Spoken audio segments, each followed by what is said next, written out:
to not have him go to the free market, we had to be willing to pay a transfer fee. Now it was a very big number to start. We got that number down.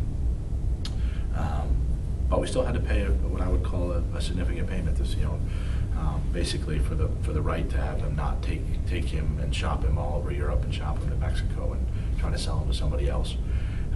And our ownership stepped up. They made a commitment like they've never made before on a player. So I have to thank Deloy Hansen and Dave Checketts and their commitment to us because Sabo's a DP because of this acquisition. So that's the commitment that Dave and Deloy have made. And I think it's important for our fans to understand that like they've literally spent money, their hard-earned money, to make this team better. To say, look, we have this rare opportunity. We could win CONCACAF. We could win MLS Cup.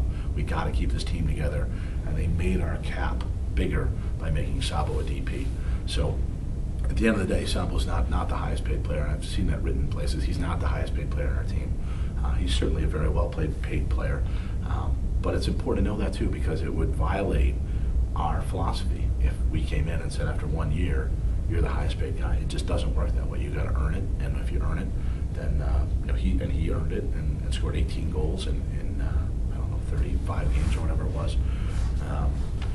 Drives me nuts too when I read everywhere he scored 12 goals last year. He didn't. He scored 18. He was the second highest scorer in CONCACAF, and by the way, that matters. It took us a while to find a mobile target forward who could play with his feet.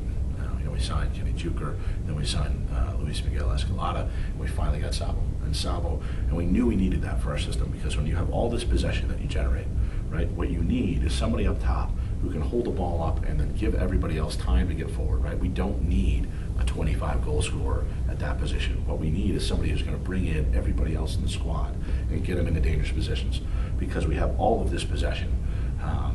We can totally dominate games, but we have to get a meaningful result. The only way to do it is to have a hold-up player who can hold the ball long enough, basically, to bring in Javier, bring in Will, bring in Andy, bring in Ned, whoever else you got in there. And now, in particular, the three guys that we have, Robbie Finley was an excellent speed player, but he was always going to be most effective playing the ball over the top. He's not a great combination player. That's not his strength. All of these guys now, though, Fabian, Paulo, Arturo, are fantastic combination players.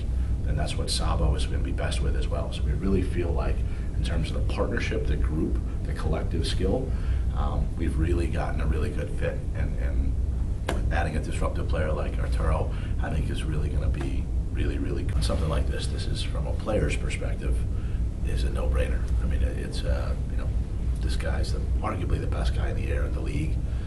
I would argue one of the best players in the air the league has ever seen. And if you look at the goals that he scored, I don't know how many game-winning goals he wound up having, but the number of times where you're in this dogfight, and if you can win a corner, you can win the game, because Sabo will bang it home. He did it against Seattle. He did it against New England.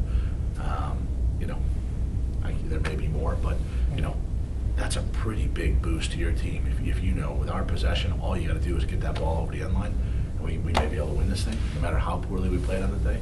That's a pretty powerful tool.